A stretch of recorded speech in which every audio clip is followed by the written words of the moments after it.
मक्खियों की आदत होती है गलाजत पर बैठने की।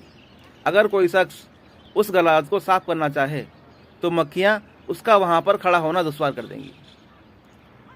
यही हाल इस उम्मत मुस्लिमा का है।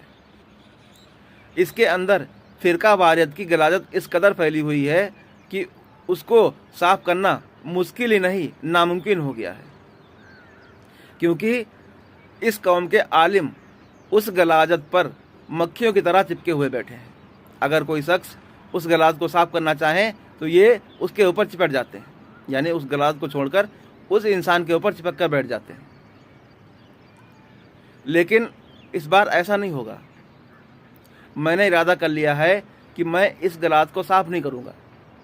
मैं इस गलाजत के ऊपर इतनी मिट्टी डाल दूंगा कि ये गलाजत और ये मक्खियाँ उसके अंदर दफन होकर रह जाएंगी।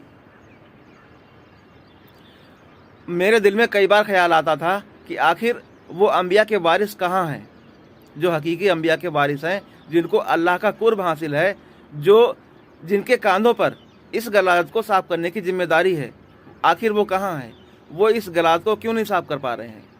तो आज मेरी समझ में आया कि इस कौम के आलिम चाहते ही नहीं है कि ये गंदगी जो है इस मुआशरे से हटे, क्योंकि इन आलिमों को इनमें अपना मफाद नज़र आता है। ये अपनी बुज़दिली पर आराम से पर्दा डाल देते हैं।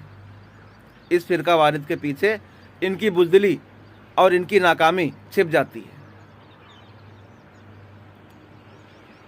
अब तक मैं यही सोचता था कि आखिर वो अंबिया के वारिस जो अल्लाह के करीबी हैं, वो इस गलाजत को साफ क्यों नहीं कर रहे हैं?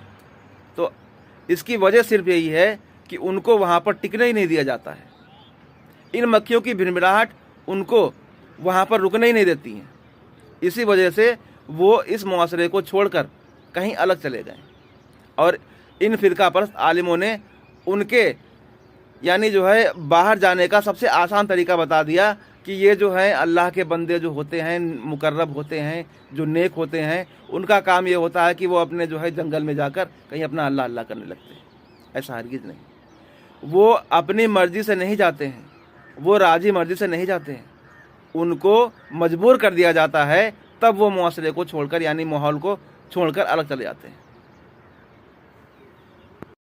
बातिल की सरअंगेजियों ने जब भी दुनिया में नफरत का जहर घोला है, कुरान गवाह है कि उस वक्त बातिल की आंखों में आंख डालकर इल्म नहीं ईमान बोला है।